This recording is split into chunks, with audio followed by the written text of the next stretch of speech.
Elias, ele por 2 vezes, agora Deus envia um anjo, ele come o pão, bebe da água. Elias volta a se deitar novamente no verso 6, no verso 7. Agora ele volta a se deitar.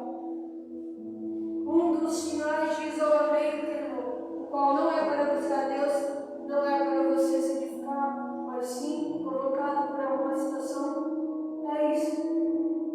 A pessoa ela só se levanta para comer e volta a deitar. Onde talvez você não esteja passando por isso, mas talvez na sua casa tenha alguém que está passando por isso. Talvez na sua casa tenha alguém que estava passando por isso, ou um amigo, que ele apresenta todos esses quadros. Só se levanta para comer e volta a dormir. Só isso. Não quer levantar para ver ninguém, falar para ninguém. Agora no verso 8 ele levanta novamente, ele come e agora ele caminha novamente. E com aquela comida, ele caminha 40 dias. Ele vai agora para o Monte Horebe, o Monte de Deus. E agora Deus ele vai falar com ele. Verso 9. E ali entrou numa caverna e passou ali a noite. E eis que a palavra do Senhor veio a ele e lhe disse: que fazes aqui, Elias? E ele disse, verso 10: tenho sido muito zeloso pelo Senhor, Deus dos exércitos, porque os filhos de Israel deixaram o teu conselho, derribaram os teus altares e mataram os teus profetas à espada, e eu fiquei só.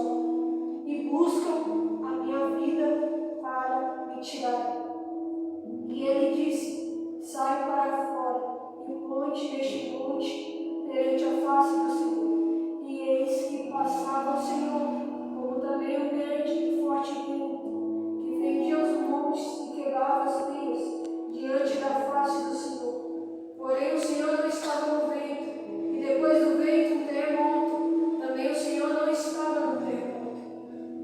E depois do terremoto um fogo, porém também o Senhor não estava no fogo. E depois do fogo uma voz mansa e delicada. Sucedeu que, ouvindo a Elias, envolveu o seu rosto na sua capa e saiu para fora. E pôs-se à entrada da caverna, e eis que veio a ele uma voz que dizia: que fazes aqui, Elias? Elias agora ele caminha, vai para o Monte Horebe, o Monte de Deus. Elias agora vai falar com o Senhor daquele lugar. E o Deus pergunta para ele: que fazes aqui, Elias? Eu acho muito engraçado como Deus, ele, seu bom senso, o humor, acho maravilhoso. Pense, irmão, você acha mesmo que Deus ele não sabia o que Elias estava fazendo ali? Sabia. Você acha mesmo que Deus ele não sabia do que Elias estava passando, onde ele estava? Eu sabia, mas eu acho engraçado isso. Ele pergunta: o que faz Elias? Deus ele sabia muito bem, irmão, mas eu gosto da maneira que Deus trata com seus filhos. Mesmo sabendo, ele vai e pergunta. Me lembro muito bem essa passagem, eu lembro justamente de Pedro.